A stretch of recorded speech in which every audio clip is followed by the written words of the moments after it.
Anak-anak Jokowi jika Jokowi jadi Presiden Republik Indonesia. Undang-Undang Dasar Negara Republik Indonesia telah membatasi masa kekuasaan seorang Presiden Republik Indonesia selama 5 tahun dan dapat dicalonkan kembali, tetapi cukup 2 periode saja, atau masa kekuasaan seorang Presiden RI jika terpilih kembali cukup 10 tahun dalam 2 periode. Hal ini merupakan bagian dari keputusan Majelis Permusyawaratan Rakyat dalam amandemen pertama Undang-Undang Dasar Negara Republik Indonesia tahun 1945 tahun 1999, dan keputusan harus dipilih karena sejarah panjang masa pemerintahan Presiden Soeharto selama 32 tahun dengan kelebihan dan kekurangan kepemimpinannya harus diakui telah memporak-porandakan sistem kenegaraan kita di mana kolusi, korupsi dan nepotisme telah merusak sendi-sendi ketatanegaraan Republik Indonesia, mengakibatkan kemarahan rakyat memuncak melalui aksi besar reformasi tahun 1998.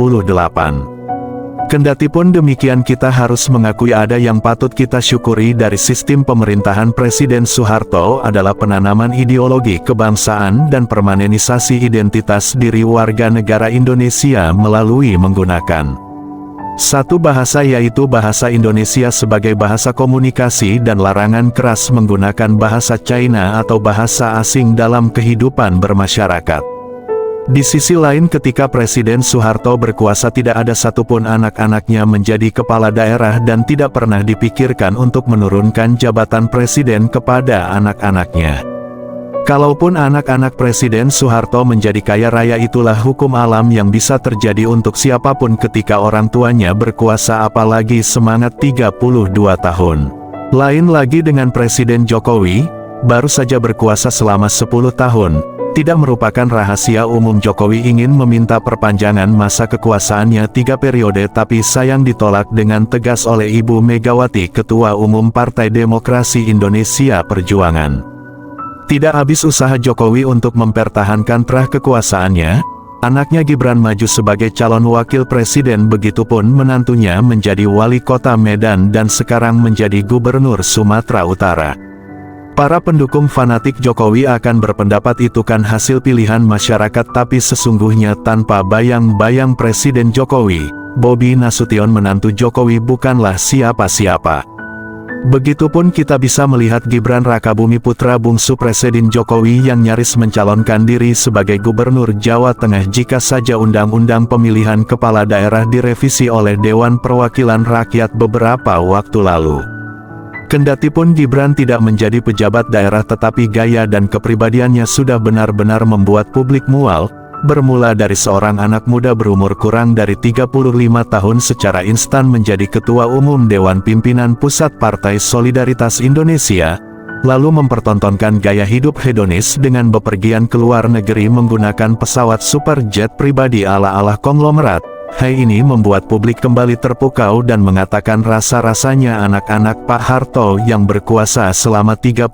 tahun enggak begitu-gitu amat, ataupun anak-anak Pak SBY yang juga berkuasa selama 10 tahun kehidupannya biasa saja.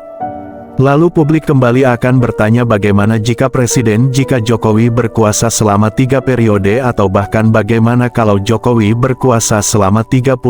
tahun, bagaimana gaya kehidupan anak-anaknya? Jika parameter kita melihat anak-anak Jokowi dalam 10 tahun saja sudah menghasilkan warisan pemimpin Indonesia dari terah Jokowi, maka sangat dipastikan jika saja Jokowi berkuasa selama 32 tahun sama dengan Presiden Soeharto, maka dapat dipastikan Jokowi akan mewariskan satu dinasti penguasa Indonesia yang bersifat monarki atau kekuasaan yang berasal dari satu kelompok atau keturunan keluarga saja. Bermula dari Gibran, bisa saja dilanjutkan Kaesang, dan selanjutnya dilanjutkan oleh Jin Etes, dan terah penguasa ini akan menjadi sebuah dinasti jika saja negeri besar Indonesia Raya ini telah hilang orang-orang hebat seperti Rocky Gerung, Said Didu, Refli Harun, dan beberapa pakar hukum tata negara serta kelompok-kelompok sivil sosiatis yang selalu aktif menjaga kualitas demokrasi Indonesia seperti Perudem, Matrix Demokrasi Indonesia, dan lain-lain. Di sisi lain akan ada di negeri ini kelompok konglomerat baru-baru dengan kekayaan ribuan triliun rupiah dari terah Jokowi yang diperoleh dari kolaborasi pengelolaan sumber-sumber kekayaan alam Indonesia mulai dari tambang minyak sampai mineral dan gas bumi, perkebunan kelapa sawit sampai dengan properti juga peluang-peluang perdagangan, ekspor dan impor ilegal kerja-kerja ilegal bersama aparat dan pejabat koruptor di negeri ini. Kita dapat membayangkan bagaimana kelompok ini dapat mengumpul kekayaan yang mungkin dapat dinikmati selama 10 turunan tidak akan habis.